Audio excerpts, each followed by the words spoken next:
pense que je devrais allumer la lumière, je pense, parce que ça va pas être possible. Bonsoir Free, bonsoir Miss B. Je pense que c'est mieux d'allumer un peu la lumière parce que... Hey. Euh, euh,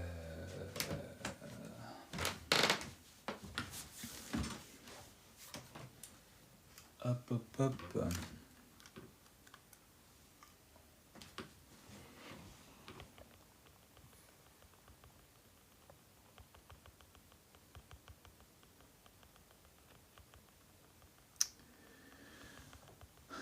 Connectez-vous, connectez-vous. Je vais attendre qu'il y ait un peu plus de monde quand même.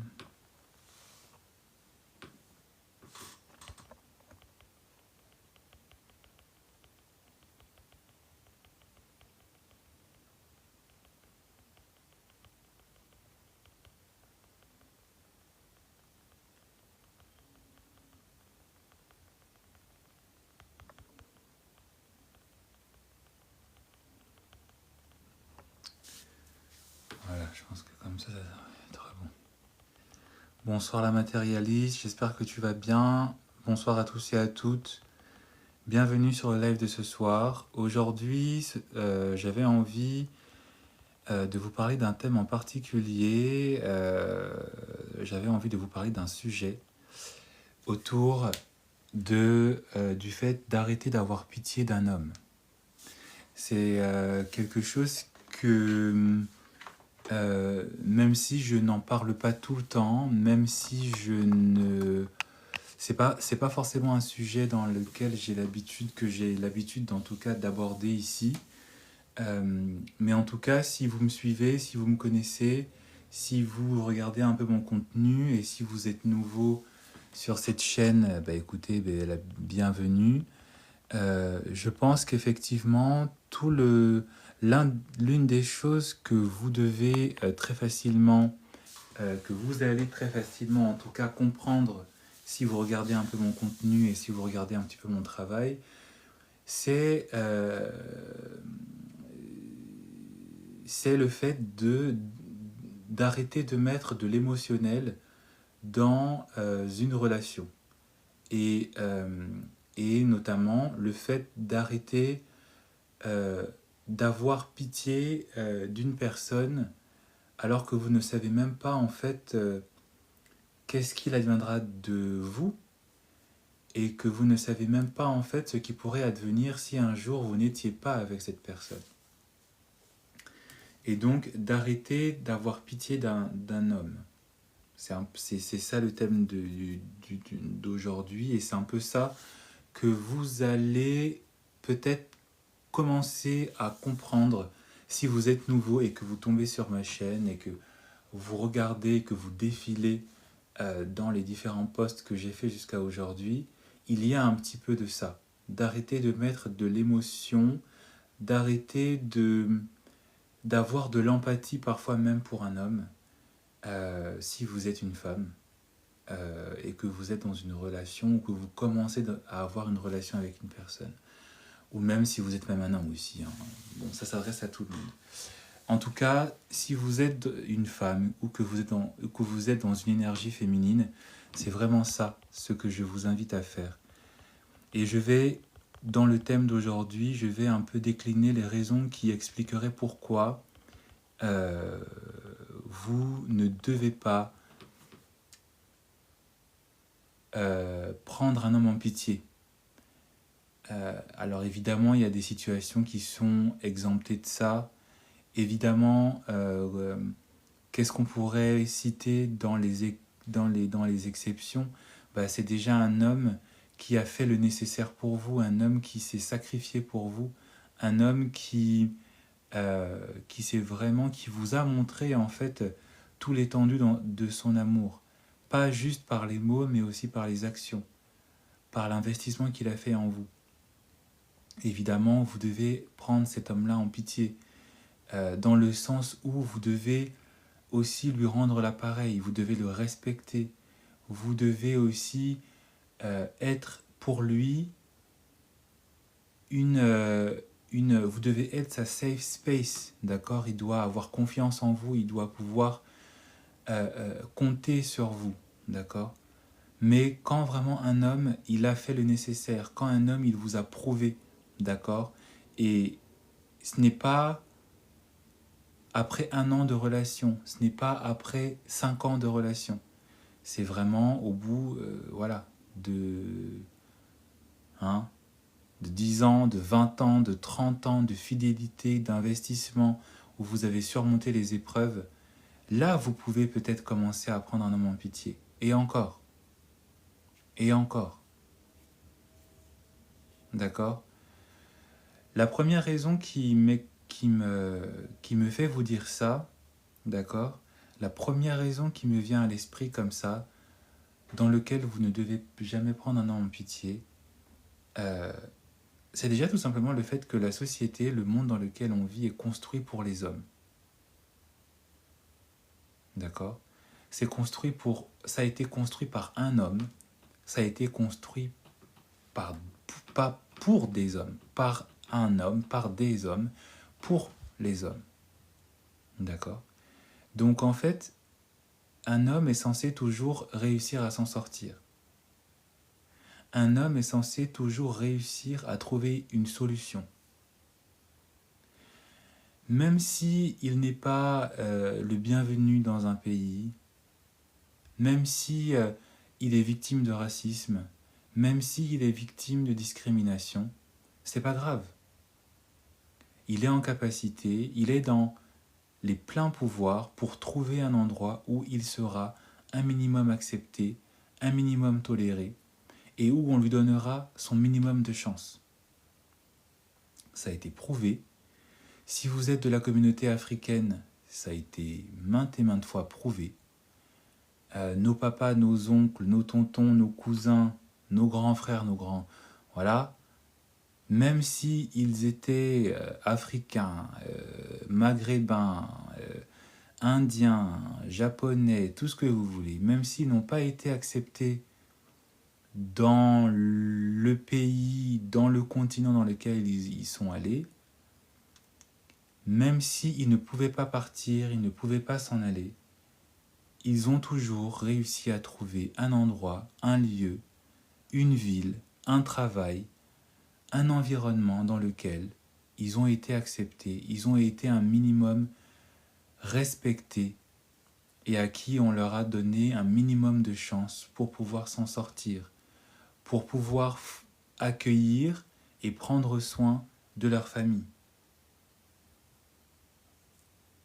Tout ça pour vous montrer en fait que peu importe l'origine d'un homme, peu importe ses origines, de là où est-ce qu'il vient, voilà. La société, vous pouvez aller dans n'importe quelle société moderne. Vous allez en Afrique, vous allez en Asie, vous allez aux Amériques. La société est construite pour un homme.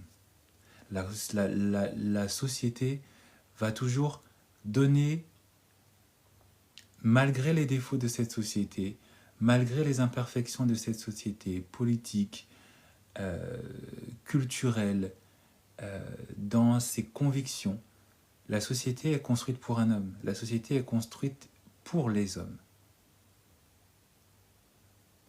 Donc, si toi, en tant que femme, tu es dans une relation où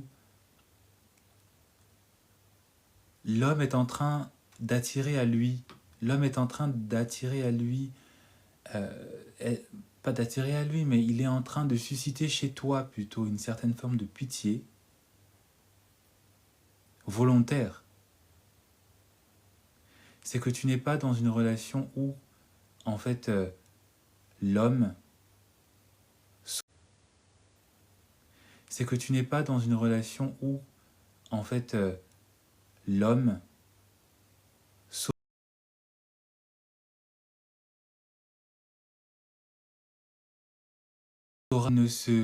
parce qu'il ne se donne pas déjà, entre guillemets, les moyens de s'en sortir. Ça ne veut pas dire qu'il ne doit pas demander de l'aide. Ça ne veut pas dire en fait qu'il ne peut pas demander des conseils.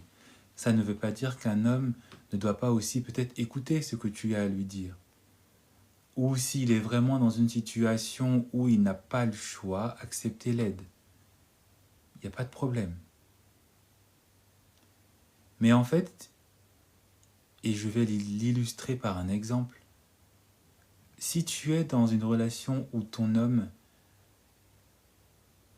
il est en train de plus dépendre de toi, si tu es dans une relation où un homme, il est clairement en train de bénéficier de toi, et que toi, en retour, tu ne retires rien par sa présence, par son train de vie, par ses actions, par son argent, si toi, en tant que femme ou en tant que son partenaire, tu peux être un homme ou une femme, whatever, si toi, tu ne retires rien en retour de la présence de cet homme dans sa vie, dans ta vie, pardon, c'est que tu es dans une situation où l'homme, il profite, il bénéficie de toi.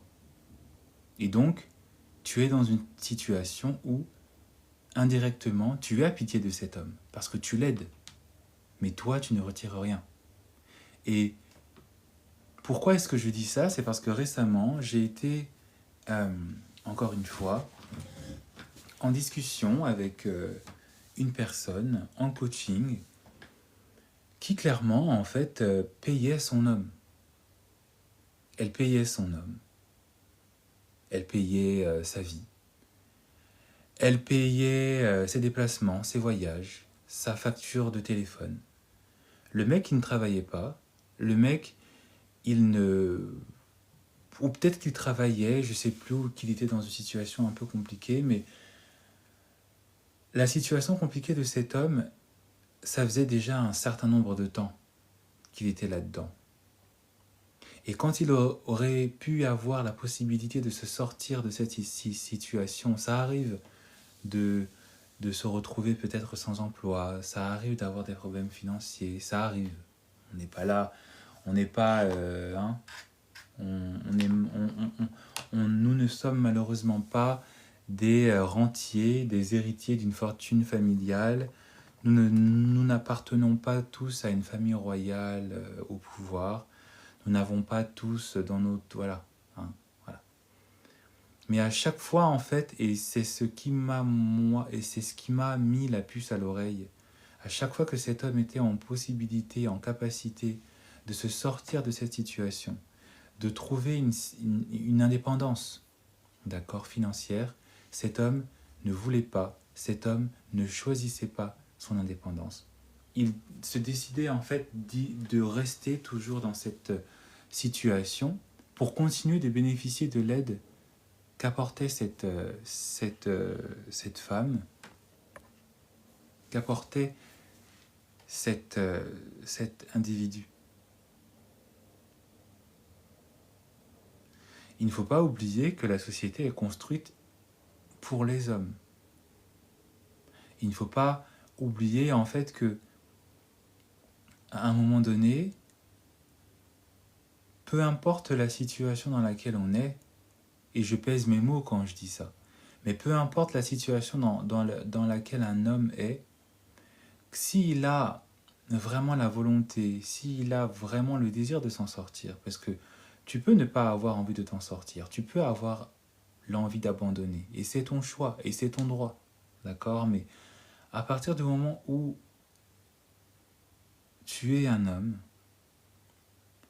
tu as forcément un pas d'avance à réussir, à te construire, à te reconstruire, à te redonner une chance, à pouvoir en tout cas être en mesure d'avoir une certaine forme d'indépendance. D'accord?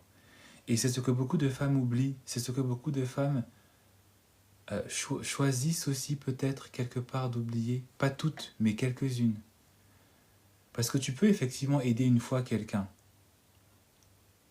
Tu peux effectivement tomber amoureuse de quelqu'un, de rencontrer quelqu'un, et cette personne en fait est dans une situation compliquée, difficile.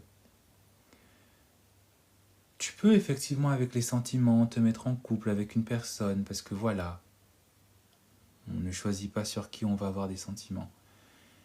Mais choisir d'entretenir par amour une personne qui en plus ne veut pas se donner les moyens de pouvoir même un jour te rendre l'appareil, pour pouvoir même un jour te remercier en t'offrant quelque chose en retour,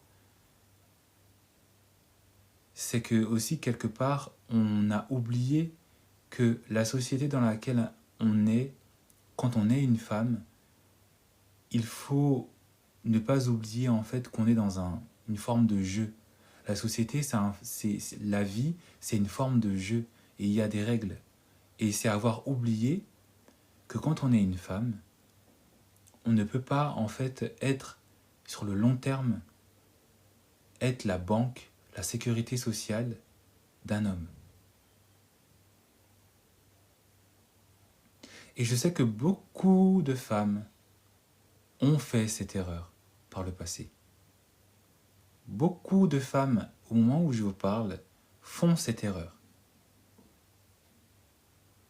Elles font cette erreur au nom de l'amour ou ce qu'elles pensent être de l'amour. Elles font cette erreur parce que voilà, elles n'ont pas le choix, peut-être. Elles font cette erreur parce que, vu qu'elles ont commencé, il faut continuer aussi. Certaines sont sous emprise.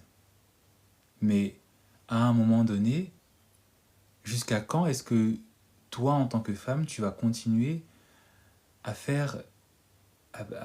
tendre la main à un homme qui te montre en plus, qui te montrera en plus, qu'il ne te tendra pas la main en retour quand il faudra être reconnaissant, notamment. Ou quand toi, tu seras dans le besoin, cet homme-là t'ignorera. Je ne suis pas en train de dire aux femmes qu'il faut être mauvaise. Je ne suis pas en train de dire aux femmes qu'il faut être sans cœur. Mais quand vous êtes dans une relation amoureuse avec un homme, faites très très attention parce que beaucoup d'hommes utilisent l'attirance que vous avez pour eux pour bénéficier de vous. Je l'ai déjà dit plusieurs fois ici. Et notamment dans un point de vue matériel, parce que là on est dans la partie matérielle. Voilà. Beaucoup d'hommes ont un rôle un peu de travailleurs du sexe. Pour être, il y a des hommes, ils ont cette facilité-là à approcher certaines femmes notamment, qui sont plus ou moins à l'aise, d'accord. Et alors c'est pas dit ouvertement, mais voilà, en échange de quelques sauteries, ils bénéficient de l'aide financière, pécuniaire de certaines femmes, en tout cas.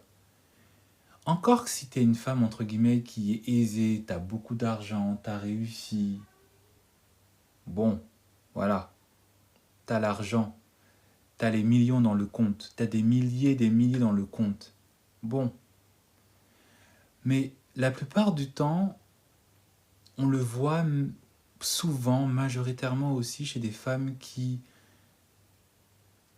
arrivent à s'en sortir, mais qui ne sont pas non plus des grandes chefs d'entreprise.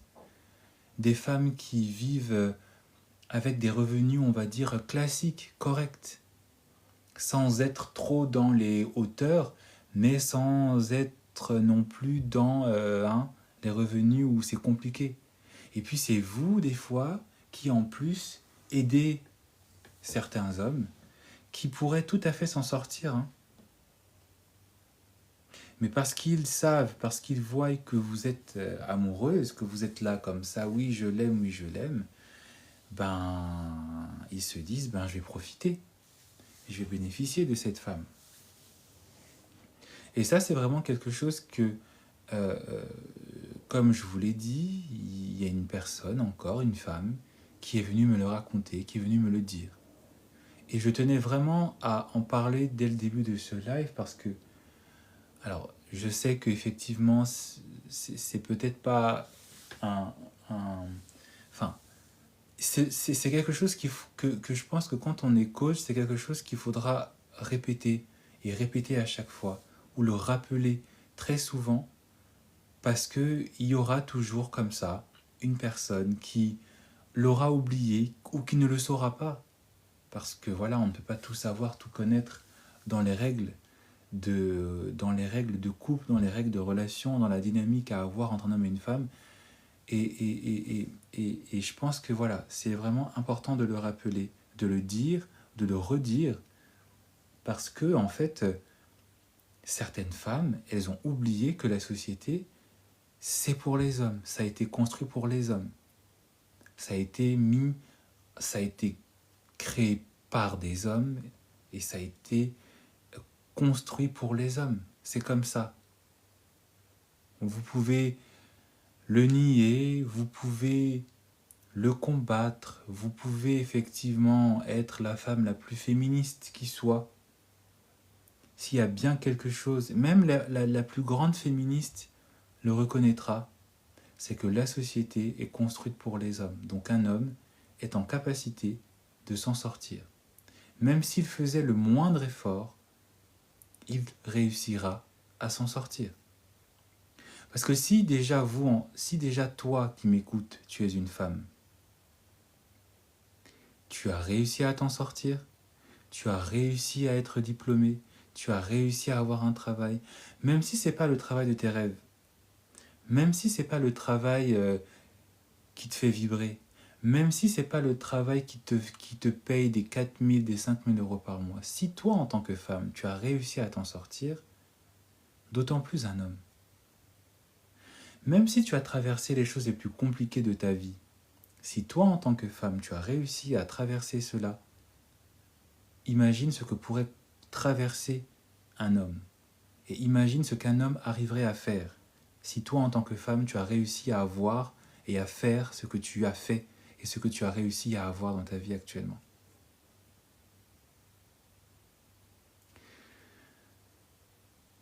L'autre chose que j'ai envie de partager sur le fait qu'il faut arrêter d'avoir pitié d'un homme, c'est un peu la continuité de ça. D'accord? C'est que, en fait,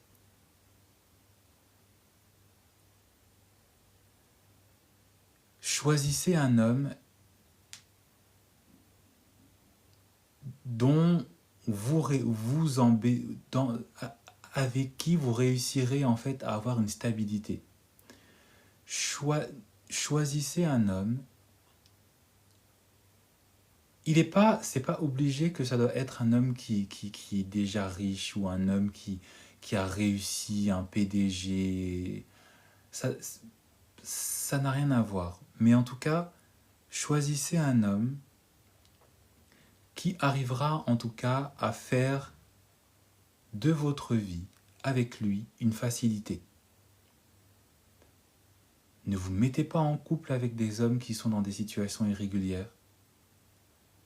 Ne vous mettez pas en couple avec des hommes qui vous font souffrir. Ne vous mettez pas avec un homme dans lequel en fait vous ne retirerez rien en retour. Et je vais l'illustrer par une histoire que j'ai entendue récemment, qui n'a fait qu'illustrer en fait tout ce que je suis en train de vous dire jusqu'à présent.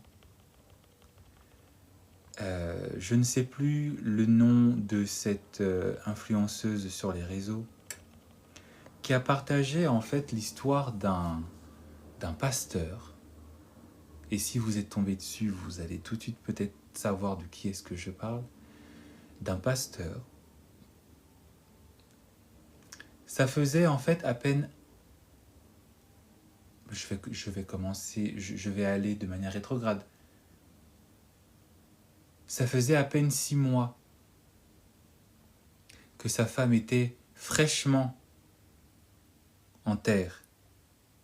Fraîchement, ça fait à peine 6 mois que ta bien-aimée, soi-disant, repose dans son cercueil. 6 mois qu'elle est en terre. 6 mois, hein. Et ce monsieur, ce pasteur, cet homme de Dieu, cet homme de Dieu, pour bien vous illustrer le fait que peu importe l'homme, si tu as pitié de lui, ma sœur, peu importe ce qu'il fait, si tu as pitié de ton homme, en tout cas,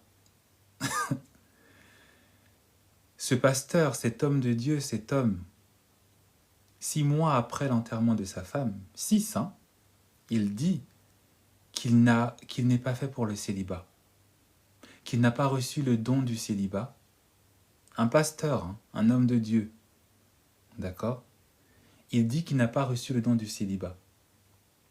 Et que du coup, en fait, ben voilà, que très prochainement, il va remplacer sa femme. Cash, direct, straight to the point. Il n'a même pas rigolé le frérot, comme on dit. Il n'a même pas rigolé avec sa femme. Ça fait à peine 6 mois qu'elle est en terre. D'accord? Ça fait à peine 6 mois. Et ouvertement, publiquement, devant tout le monde, devant la famille de ta femme, devant peut-être les enfants que tu as eus avec cette femme, devant les amis de cette femme. J'imagine même pas devant la mère de cette femme. Tu dis ouvertement que tu n'as pas reçu le don du célibat et que donc, très prochainement, tu vas te mettre avec une autre femme. Et un an après, hein, parce que c'est tombé récemment là, un an après, le monsieur s'est marié, le pasteur s'est marié. Alors que c'est écrit dans la Bible. Je ne suis pas un parfait chrétien, je ne suis pas... voilà. Mais c'est écrit dans la Bible.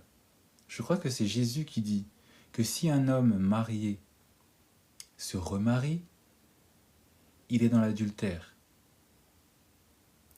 Peut-être que le cas de la mort d'une femme peut exempter ça, mais voilà.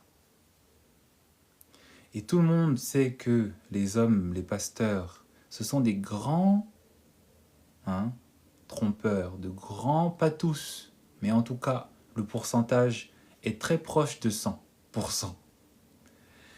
Tout ça pour dire que, pour vous montrer l'exemple de cette femme qui, alors je pense que au courant de sa vie, elle a été bien traitée. Je pense qu'elle a été plus que choyée par son homme, parce que ce pasteur, il a l'air en tout cas d'être plutôt bien à l'aise, et tout le monde sait que, en général, les pasteurs des églises éveillées, les pasteurs des religions protestantes, d'accord, sont des hommes qui sont à l'aise dans leur vie. Donc je pense que madame a vécu une vie qui était correcte, qui était même très très bien, où elle ne manquait de rien. Elle était peut-être même dans l'opulence, d'accord? Parce que on sait tous, si vous êtes de ces églises, vous savez que vos pasteurs, ce sont des hommes d'affaires. Hein? Si vous regardez les pasteurs, notamment aux États-Unis, mais ils n'ont rien à envier aux PDG, aux ministres, ils n'ont rien à envier. Hein? Les voitures de luxe, ils ont. Les responsabilités, ils ont. Les revenus, n'en parlons même pas. D'accord? Regardez, hein. Moi, il y a un... Je suis pas en train de lui faire de la pub. Mais il y a un pasteur que j'aime bien, on va dire, écouter ses vidéos parce que voilà, il est... il est intéressant, on va dire. Ce qu'il dit, c'est sa manière en tout cas de prêcher, d'évangéliser, me plaît. C'est Joel Austin, je crois, sur YouTube. Hein. C'est un Américain, il prêche, et sa manière de parler, sa manière d'éveiller les consciences, sa manière aussi de remonter le moral, sa manière aussi de te faire du bien en utilisant l'évangile, j'aime bien. Donc de temps en temps, j'écoute. Et vous regardez son église, parce que c'est lui le pasteur, vous regardez son église, vous savez son église, c'est quoi? Son église, c'est l'équivalent en fait du Zénith. Vous voyez le Zénith là? Non, oui, le Zénith.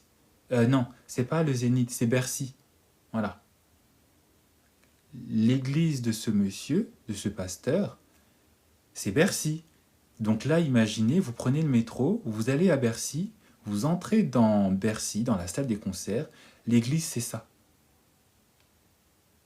Donc imaginez le montant, les montants mensuels, imaginez la somme mensuelle d'argent, de recettes, parce que tout le monde sait qu'aux États-Unis, la dîme, les gens y donnent. Donc imaginez, sans oublier que monsieur, il est très connu sur les réseaux sociaux, sans oublier qu'il a des succursales. Donc imaginez la vie du pasteur. Donc imaginez, je ne sais pas dans quel pays ce pasteur dont je prends exemple, qui a marié une autre femme 1 an après, d'où est-ce qu'il est, dans quel pays il est, mais je pense qu'il n'est pas à plaindre. C'est pas du tout un homme qui est à plaindre. D'accord? Donc imaginez. Donc je pense que cette dame, elle a dû vivre une vie, voilà, parce qu'en plus je crois qu'elle était, elle était au Congo, d'accord. Alors oui, le Congo, donc encore plus, voilà, imaginez. Donc tout ça pour dire que si toi en tant que femme, tu ne penses pas entre guillemets un tout petit peu à ton intérêt, si en plus de ça tu ne penses pas à choisir un homme qui va te mettre bien, si toi en tant que femme tu penses que tu dois juste être avec un homme entre guillemets parce que tu l'aimes, tu dois l'accompagner dans ses souffrances, tu dois l'accompagner dans ses épreuves. Si toi, en tant que femme, tu ne penses pas un tout petit peu à toi, bah, tu vas te faire entuber. Largement, copieusement, tu vas te faire entuber. Parce que dès que cet homme aura la volonté, l'opportunité de te remplacer, il n'en aura rien à faire de ce que tu auras traversé avec lui. Il n'en aura rien à faire du nombre d'années que tu auras traversé avec lui. Il n'en aura rien à faire des sacrifices que tu auras accomplis pour lui. Il va te dire que voilà, vous avez connu ce que vous avez à connaître. Il va te sortir les 1001. On les connaît, hein. On les connaît. Je les connais. Si toi, en tant que femme, tu veux vivre dans ta désillusion de voilà les hommes, hein, mais en tout cas, moi je te dis, si tu ne penses pas un tout petit peu à toi, si tu ne penses pas un tout petit peu à ton intérêt, si tu ne penses pas à ta stabilité, si tu penses que tu dois choisir un homme juste pour les sentiments, ben crois-moi, un jour ou l'autre, tu vas finir par le regretter. Un jour ou l'autre, tu diras en fait, mais qui m'a demandé de me mettre avec lui? Qui m'a demandé de rester avec cet homme? Je ne suis pas en train de dire que tu ne peux pas être avec un homme si tu n'as pas un minimum de sentiments, si tu n'as pas un minimum d'attrait. Mais il faut qu'en plus des sentiments que tu ressens pour cet homme, il faut que tu y trouves ton compte. Il faut que cet homme, comme je l'ai déjà dit ici, il faut que cet homme t'aime plus que toi tu ne l'aimes. Il faut que cet homme, il mise dans toi. Il faut que cet homme, il te donne de l'argent. Il faut que cet homme, il te rende ta vie à l'aise. Parce que le jour où il aura envie d'arrêter tout ça, le jour où il aura envie en fait de considérer que bon, c'est fini, je passe à autre chose, au moins tu auras bénéficié de cet homme aussi. Au moins tu auras peut-être des économies de côté parce que l'argent qu'il va te donner, les cadeaux qu'il va te faire, va faire en fait que tu partiras, que tu sortiras de cette relation, de ce mariage, avec un compte rempli, avec des objets de valeur, avec des souvenirs au moins. Hein? qui vont te faire comprendre qu'effectivement, toi aussi, tu as bénéficié de cet homme. Toi aussi, tu as, voilà, tu as bénéficié. Mais la plupart de ces femmes qui sont en couple avec des hommes juste parce qu'elles aiment, juste parce qu'elles ont des sentiments, c'est toujours des femmes qui ont oublié en fait de penser à leur intérêt. C'est toujours des femmes qui en général ont oublié en fait qu'une relation, alors peut-être que je vais vous le faire comprendre, peut-être que vous allez peut-être enfin le comprendre, mais une relation, elle est transactionnelle. Une relation amoureuse, et même si on peut sortir du domaine amoureux, toutes les relations, toutes les interactions, toute la communication que vous avez avec quelqu'un, elle est transactionnelle. Tu bénéficies de l'autre et l'autre bénéficie de toi. Quand tu descends pour aller acheter ton pain et que tu parles à la boulangère, c'est parce que tu veux quelque chose. Et elle te répond parce qu'elle veut aussi quelque chose. Toi, tu veux le pain, toi, tu veux la baguette, toi, tu veux le croissant, toi, tu veux, je sais pas, ce que tu vas chercher chez la boulangère. Elle, la boulangère, elle veut ton argent. Elle veut tes 2 euros, elle veut tes 5 euros, elle veut tes 4,50 €, elle veut tes 10 euros. C'est pour ça qu'elle te parle. C'est pour ça, et que toi, tu lui parles parce que tu veux ce qu'elle a créé, ce qu'elle a fait cuire dans son grand four le matin. Et toutes les relations amicales, toutes les relations amoureuses sont basées sur le même principe. Tout est transactionnel. Et donc, toi, si tu ne penses pas aussi un tout petit peu à ton bien-être, à ta stabilité, à ton avenir, à ton plaisir, en te disant que je me mets avec cet homme parce que certes, je l'aime, mais au moins, il est indépendant, mais au moins, il est généreux, mais au moins, il a fait le nécessaire pour me mériter, mais au moins, je vois un peu de son argent, il me fait des cadeaux, mais au moins, il me fait vivre une relation avec de la classe. Voilà. Si toi, tu oublies ça dans la relation que tu veux avoir avec ton homme, dans le mariage que tu veux avoir avec de ton homme, ben, t'as pitié de lui, en fait. Sauf que lui, il utilise ta pitié pour son intérêt. Et tu oublies que quand il aura assez de ta pitié, il sera très facile pour lui de t'abandonner, de se réorienter.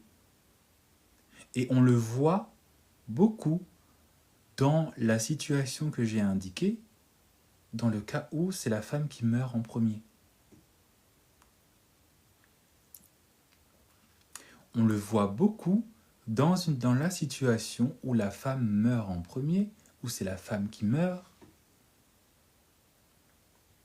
L'homme, surtout les hommes qui n'ont pas vraiment aimé leur femme, ou ils ont juste été avec leur femme parce qu'ils voyaient juste un intérêt. D'accord ? Il y avait... alors je dis pas que ce pasteur n'aimait pas sa femme, hein, mais en tout cas, l'amour qu'il portait à cette femme, ce n'était en fait qu'un amour qui était que superficiel. C'était un amour qui était vaniteux. Parce que si vous voyez en fait la photo de cette femme, elle était très très belle. Elle était très très jolie, très belle femme. Et ça se voit quand vous voyez la photo du monsieur. Bon, voilà. Lui, il était avec elle que parce qu'elle était jolie. Et peut-être que parmi le panel des femmes qu'il avait de disponibles à l'époque, elle était sûrement la plus jolie, la plus belle. Parce que moi, j'arrive pas à comprendre qu'après le décès d'une femme comme ça, aussi belle, aussi jolie, en un an, tu te maries, et puis tu fais comme si... Et puis tu te dis 6 mois à peine, avant même de te marier, déjà 6 mois, ça fait à peine 6 mois que tu l'as enterré dans la tombe, tu dis déjà que tu vas te marier. C'est que quelque part, l'amour que tu avais pour cette femme n'était pas un amour sincère, véritable. Ou même si cet amour était sincère et véritable, tu n'as pas en fait de reconnaissance pour cet amour. Tu n'as pas même de nostalgie pour son amour. Alors, il n'y a pas de règle. On ne va pas dire que voilà, un homme, il doit absolument attendre 1 an ou 2 ans, mais quand même, quand même. Et heureusement que cette femme, elle a pensé, j'espère en tout cas que, enfin je pense que oui, cette femme, elle a quand même un petit peu aussi, je l'espère, de par son standing, je pense que ça devait être une femme qui s'est dit, bon lui, je le prends parce que quelque part, je vais bénéficier, je vais avoir une stabilité, je vais avoir j'espère. Et parce que moi, quand je vois la photo de cette femme, c'est ce que je ressens. Je vois une femme qui n'était pas non plus... voilà, elle était très belle, très élégante, très classe, mais tu sentais que elle ne faisait pas non plus les choses comme ça. Hein. Je pense qu'effectivement, cette femme, elle a aussi vu dans ce mari, et c'est ce que je vous demande aussi d'avoir pour les hommes que vous voudrez fréquenter et avec qui vous voudrez vous marier dans le futur, trouvez aussi votre intérêt. Je pense que cette femme, elle a trouvé son intérêt dans cet homme. Et ça illustre le fait que si toi, en tant que femme, tu ne penses pas à ton intérêt dans la relation, dans le mariage que tu veux avoir avec cet homme, tu vas te faire entuber. Parce qu'un jour, tu seras très facilement, très rapidement tourné, nettoyé, oublié, remplacé. Et l'exemple que je vous ai montré, on l'a vu, on l'a tous connu. Voilà. Pour montrer un autre exemple qui, moi, personnellement, m'a beaucoup fait de mal. Parce que, voilà. Justin Bieber, Selena Gomez et Hailey là. C'est ça. Justin Bieber, Hailey là. C'est ça. Vous voulez pas me croire? Expliquez-moi. Selena Gomez là. Elle s'est pas battue pour sa relation. Selena Gomez là. Elle s'est pas... Elle ne s'est pas accrochée dans sa relation. Selena Gomez là. Et lui là. Ils n'étaient pas en mode, oui, ils sont faits l'un pour l'autre, ils sont à fond, ils sont trop mignons, patati patata. Il a décidé quoi un jour, Justin? C'est pas lui qui disait, oui, c'est la femme de ma vie, oui, je t'aime, tout ça là. Hein? Tout ça. Qu'est-ce qu'il a fait? Quand il en a eu marre, quand il a décidé que bon, il fallait que peut-être il tourne la page, il a fait sa propre, comme on dit. Je me rappelle plus, je suis pas non plus un grand fan, mais je pense qu'il l'a mis à l'envers à la Selena. Il n'a pas quitté Selena en bonne et due forme. Il n'a pas fait son deuil en bonne et due forme. Hein? Il ne s'est pas mis en couple en bonne et due forme. Il y a eu de la fourberie. Parce que je crois que, si je dis pas de bêtises, corrigez-moi si je dis une bêtise, mais je crois que il était déjà avec... je crois qu'il venait... non, il s'était séparé avec Selena. Il y avait une histoire de réconciliation un peu, mais quand il était en train de vouloir genre se réconcilier, il était déjà en soum-soum, en train de s'occuper de la Hailey. Il était déjà en soum-soum, en train même de préparer son mariage.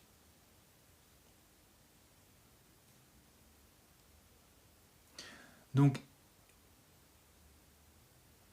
si Selena, elle serait restée dans sa désillusion en mode oui Justin, hein, voilà, elle aurait été encore plus choquée qu'elle ne l'a été parce qu'elle a été entubée. Elle a été entubée.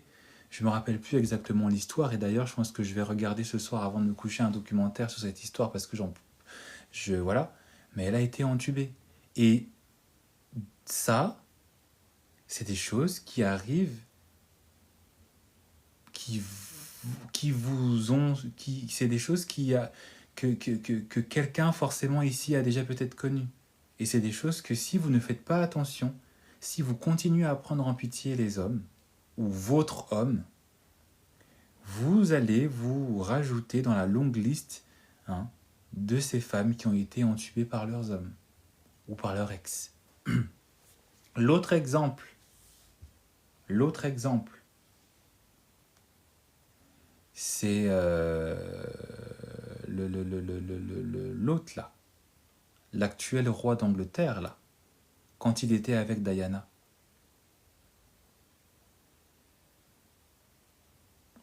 L'autre exemple, c'est Diana.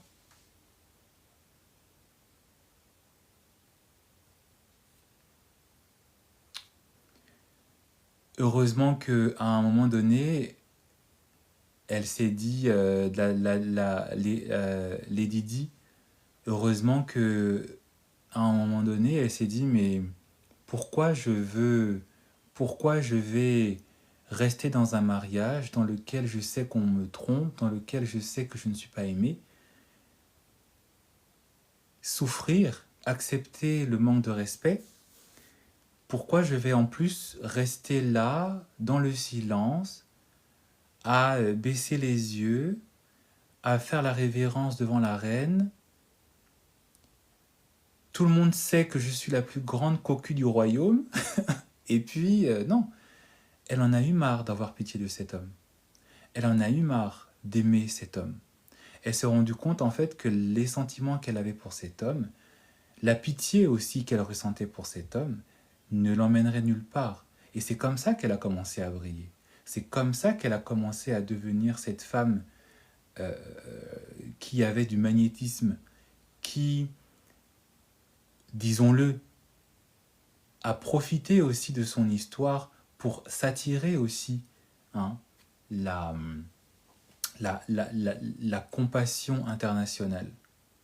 Parce que tout le monde savait que la femme-là, elle était trompée lourdement. Je pense que moi, si j'étais un homme marié à cette époque et que je trompais ma femme, ma partenaire, mon partenaire, whatever, si j'aurais été dans cette période, en voyant ce qui se passait, j'aurais arrêté.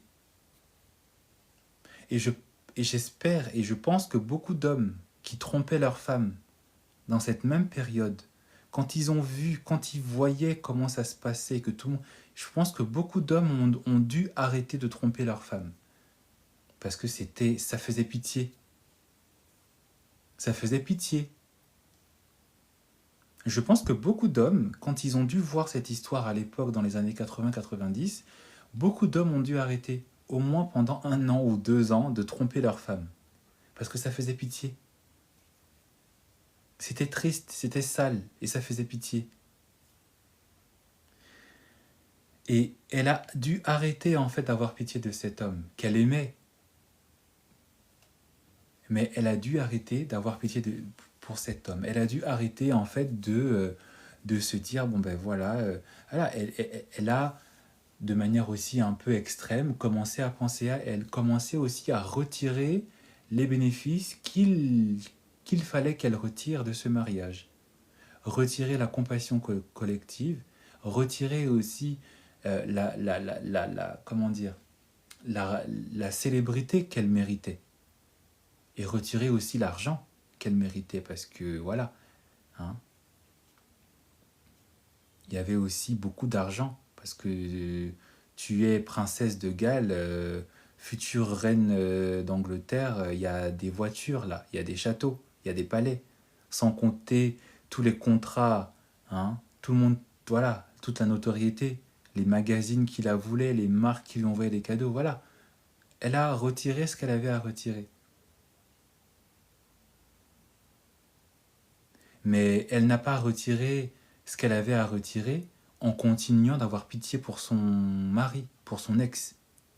Et tout le monde ne savait que c'était la guerre entre eux.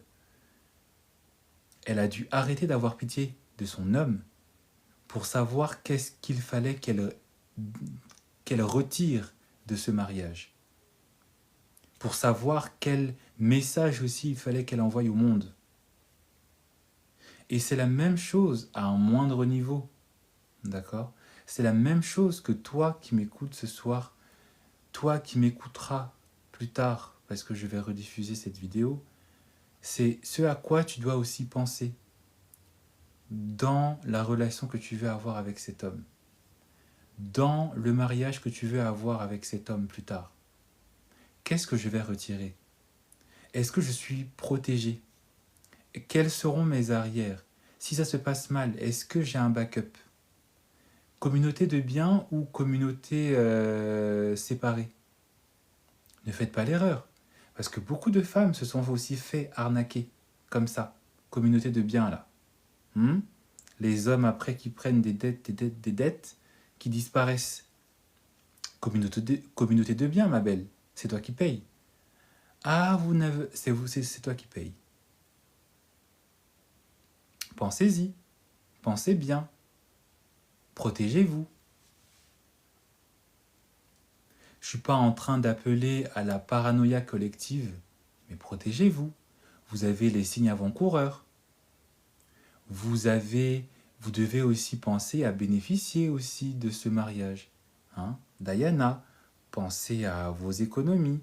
Ne soyez pas juste obnubilés par... voilà.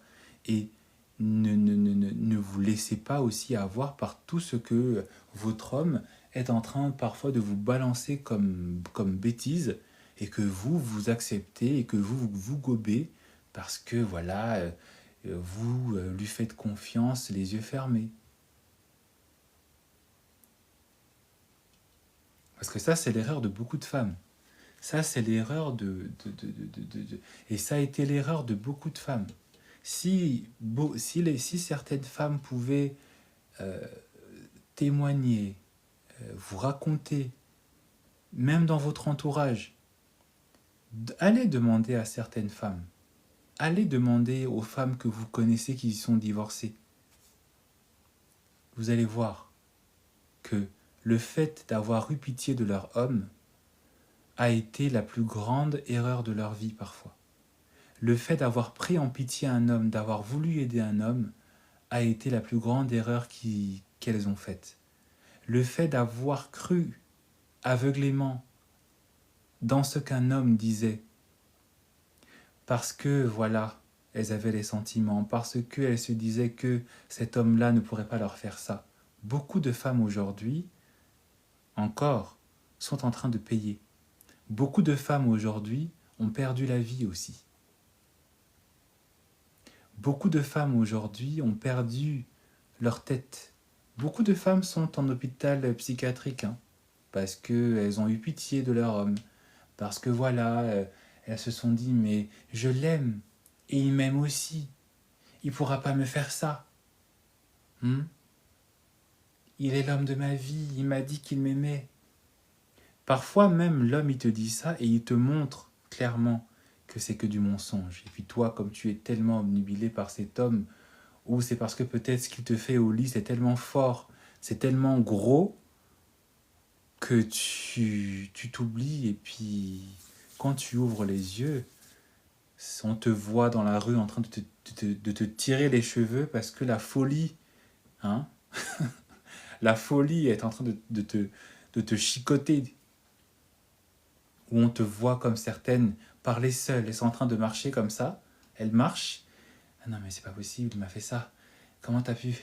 Et puis surtout nos mères africaines là, qui parlent seules, tellement ça fait mal, tellement la folie est en train de les chicoter. Elles sont là maintenant, oh Seigneur, qui m'a dit ? Oh, c'est ça. Parce que tu as cru aveuglément à un homme. Parce que tu n'as pas voulu, parce que tu as eu pitié de ton homme. Oui, ça faisait... On se connaît depuis qu'on est au collège. Hein? Les histoires de nos mères, là. Je l'ai rencontré, on était au collège. Je l'ai rencontré, on était au lycée. Ou pour les Européens, on s'est rencontrés, on était à la fac. On s'est rencontrés, hein? Les histoires comme dans les séries, là. C'est comme ça commence. Après 10, 20, 30 ans plus tard, tu te rends compte en fait que ben tu ne reconnais plus ton homme. Tu t'es rendu compte en fait que tu t'es fait embobiner.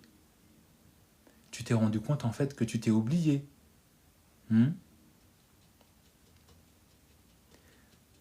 Tu t'es rendu compte en fait que voilà, pendant que toi tu te faisais grandement entuber, sans lubrifiant en plus, lui il était en train de faire autre chose. Lui il pensait à lui, de la mauvaise des manières, évidemment. Il bénéficiait de ta présence. Pendant que toi, tu payais peut-être des choses pour lui, il récupérait les fruits de tes sacrifices pour aller faire la fête, pour aller rincer ses potes, pour aller rincer des petites midinettes qui venaient à peine d'avoir 18 ans.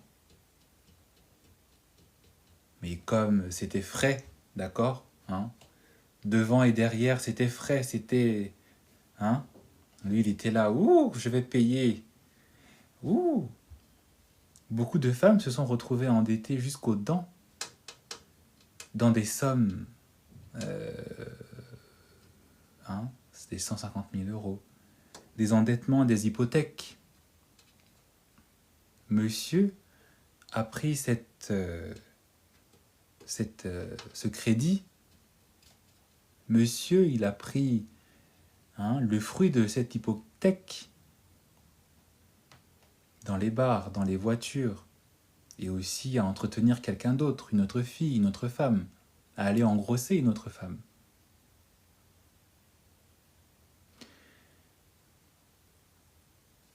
Vous allez continuer à avoir pitié de vos hommes quand? Si vous écoutez une autre coach qui est bien plus célèbre que moi, Shira Sivan, c'est ce qu'elle vous demande.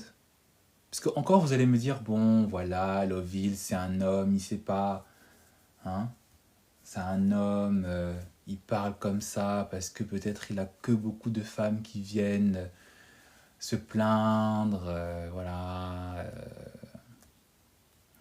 ok. Mais quand une femme comme Shira Sivan, quand une femme, elle vous dit, est-ce que tu as pris l'argent?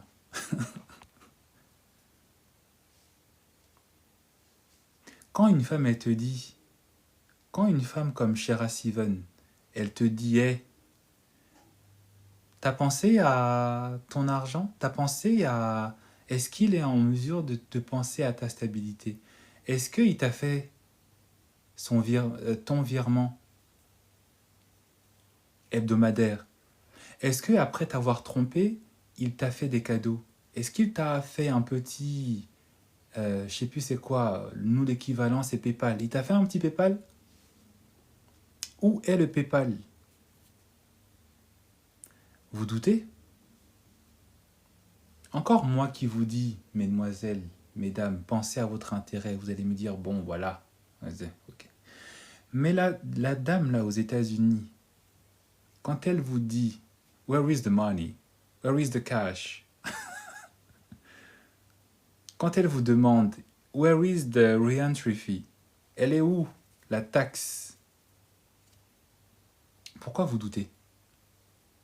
Pourquoi vous hésitez? Parce que ce qu'elle dit, c'est ce que moi je vous dis aussi. D'une manière un peu plus édulcorée. D'une manière peut-être un peu moins vaniteux. d'une manière moins vaniteuse, pardon, une manière moins vaniteuse, d'accord. Mais le fond du message, il est là. Hein. Si tu penses que ta relation va marcher parce que c'est toi qui vas avoir pitié de ton homme, c'est toi qui vas faire les sacrifices, et tu penses que cet homme-là, il te sera reconnaissant toute sa vie au point de te rendre l'appareil, tu vas te réveiller dans un cauchemar, ma belle. Tu vas te... Mais tu vas... Comme je l'ai dit, tu vas finir en hôpital psychiatrique parce que tu vas te rendre compte en fait que il t'a prise pour une nonne, d'accord. Il t'a prise pour l'abbaye, quoi. Genre lui, il est là pour... Bref, je vais pas... Voilà. Et je pourrais en fait continuer à donner plusieurs raisons pour lesquelles il faut arrêter de penser à un... Il faut arrêter d'avoir pitié pour un homme, mais je pense que déjà ces deux exemples, ces deux principaux exemples que j'ai donnés,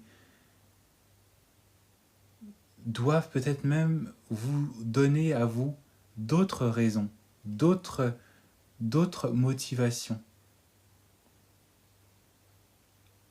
pour que vous arrêtiez chez certaines, pour ne pas dire chez toutes, cette tendance que vous avez d'avoir trop pitié, de vouloir être trop charitable, de toujours vouloir tout pardonner, tout écouter aussi, et de chercher aussi à vouloir tout comprendre.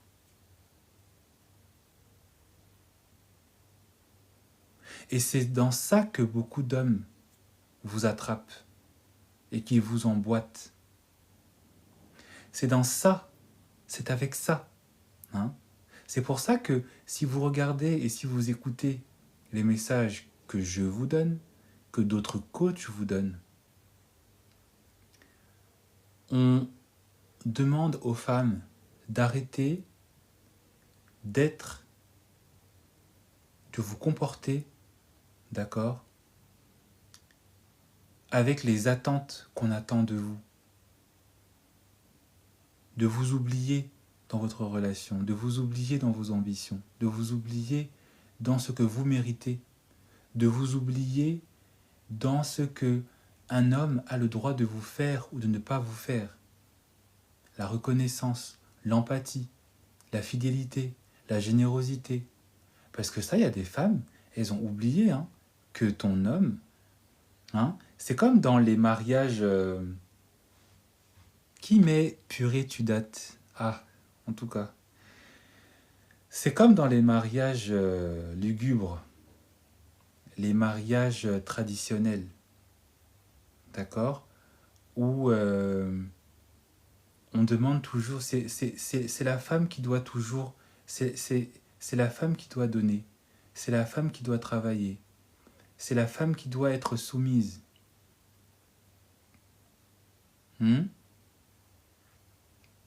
Pour ne pas trop énerver les gens dans notre communauté, entre nous là. La femme doit être soumise. Les phrases qui m'énervent. Vous pouvez pas savoir à quel point ça m'énerve, ces phrases. Toi, la femme, tu dois être soumise à ton mari. Oui, d'accord, ok. Oui, oui.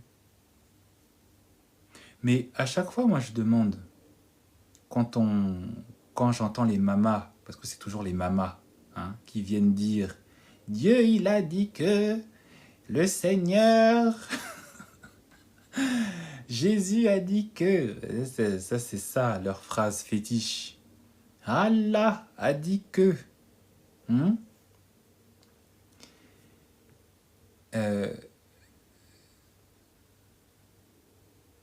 D'accord, Dieu, il a demandé à la femme, mais Dieu aussi, il a demandé à l'homme.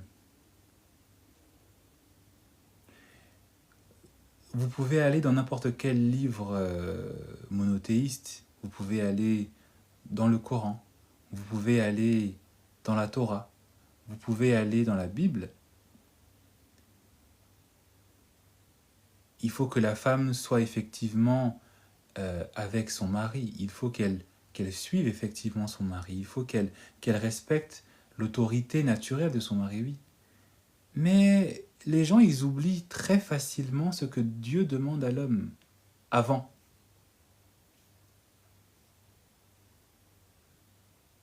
Et c'est pour ça que une femme, elle ne doit pas avoir pitié pour un homme, parce que avant que Dieu demande à la femme, Dieu a d'abord demandé à l'homme certaines choses. Il a demandé à l'homme d'avoir une certaine conduite. Je ne connais pas exactement tout ce qu'on dit dans le Coran, mais pour la Torah, là, et pour la Bible, là, c'est écrit, hein, je ne sais plus dans quelle partie c'est écrit, mais c'est écrit. Et je crois que même que dans le Coran, c'est écrit que l'homme doit être fidèle, que l'homme doit être reconnaissant envers sa femme, il doit la respecter, il doit l'honorer. Il doit donner un cadre qui soit protégé, qui soit sécure. Il doit être responsable. Et ça, quand vous regardez bien dans les mariages, dans les familles un peu lugubres, c'est toujours cette partie-là qu'on cache, qu'on ne veut pas montrer. C'est toujours cette... Et si vous regardez bien, même les hommes, ils exigent, l'obéissance, ils exigent la soumission. Mais eux, ils oublient que eux aussi, ils doivent une certaine forme de soumission envers leur femme, dans la protection qu'il doit donner, dans la sécurité qu'il doit donner, dans la fidélité qu'il doit aussi à sa femme. Et c'est là où beaucoup de femmes, en fait, aussi, elles oublient que l'exigence qu'on leur demande, c'est une exigence qui se mérite. Et c'est une exigence que l'homme aussi doit faire envers sa femme.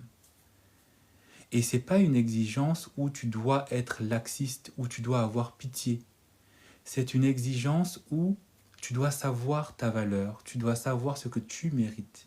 Et donc, tu ne dois pas en fait accepter et tolérer la médiocrité au nom de l'amour. C'est ça en fait, ce que les gens oublient, ce que peut-être vous avez oublié, ou ce que peut-être vous ne connaissez pas.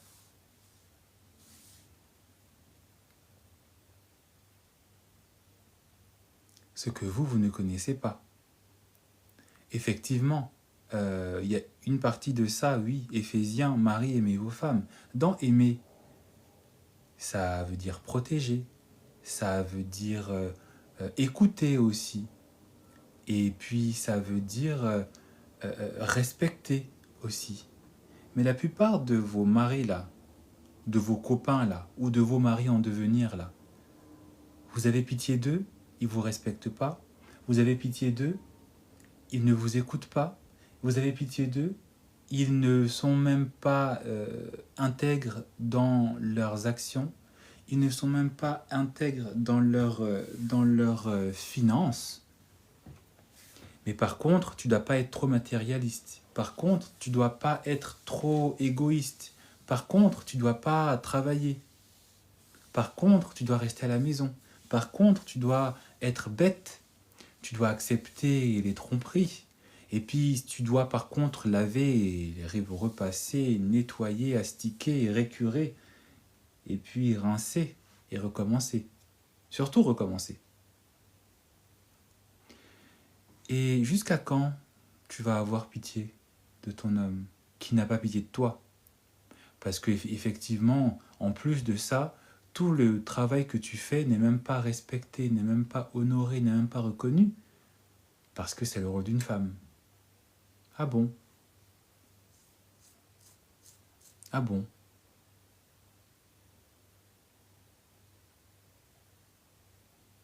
Donc tout ça pour vous dire qu'il va falloir arrêter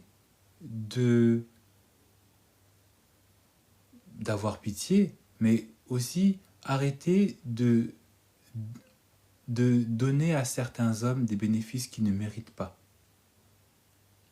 Je ne suis pas en train de dire que vous ne devez pas écouter ce que votre foi vous invite à faire, de ne pas suivre les indications de ce que votre foi vous donne comme modèle. C'est pas ce que je suis en train de dire. Il faut respecter voilà, certains modèles, il faut respecter certaines traditions, mais le respect de certaines traditions, ça ne veut pas dire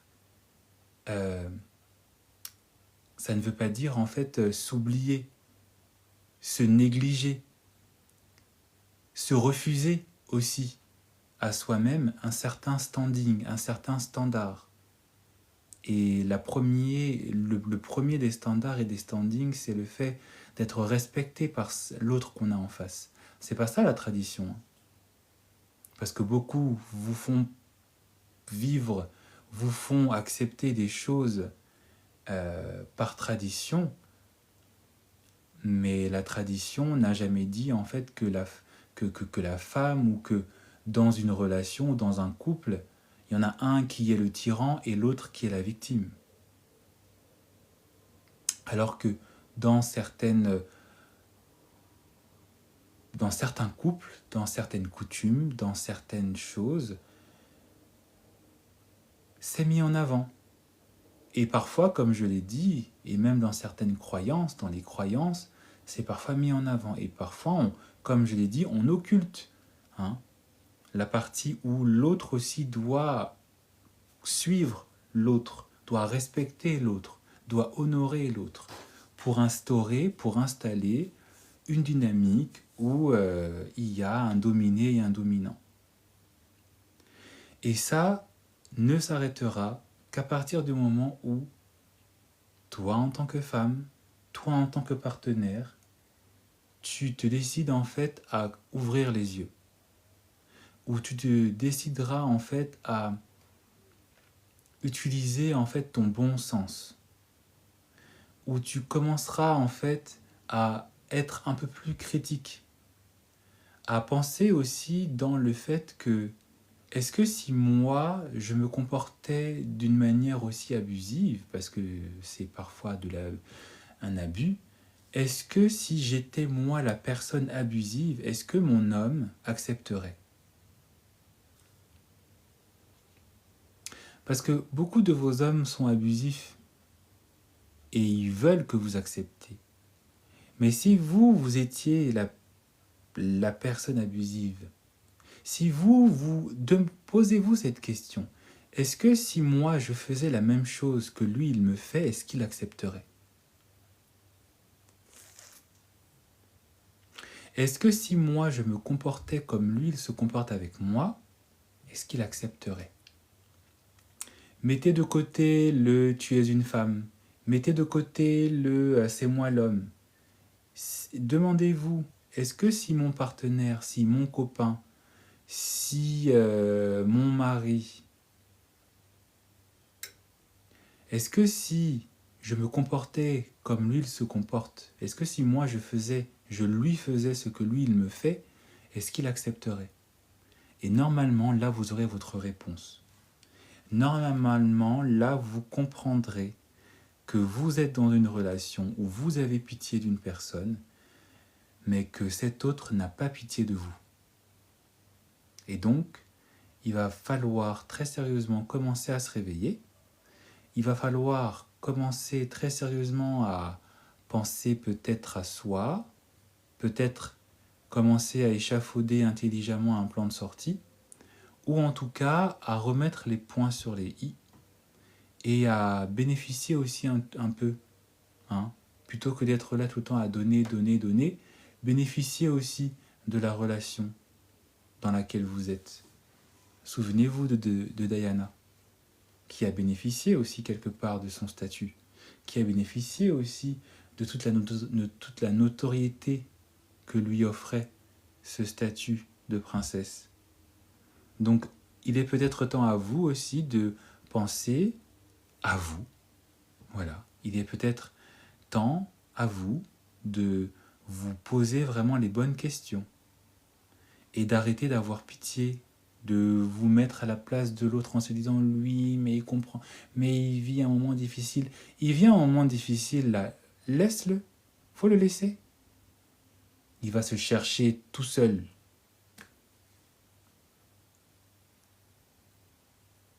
Parce que toi, tu vas être dans l'acceptation, tu vas l'accompagner, mais en fait, lui, son modèle de femme idéale, c'est une femme qui n'en a rien à foutre hein, de ce qu'il traverse comme moment difficile.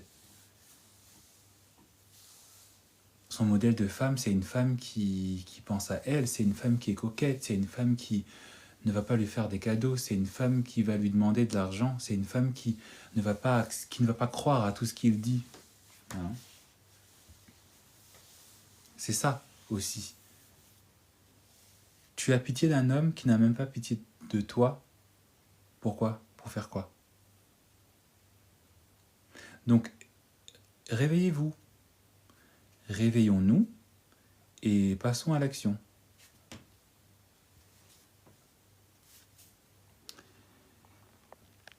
Je vous remercie beaucoup pour votre soutien, pour votre attention. Je vous remercie pour les likes. Je vous remercie pour les commentaires. Et je vous souhaite une très bonne soirée. Et je vous dis à très bientôt.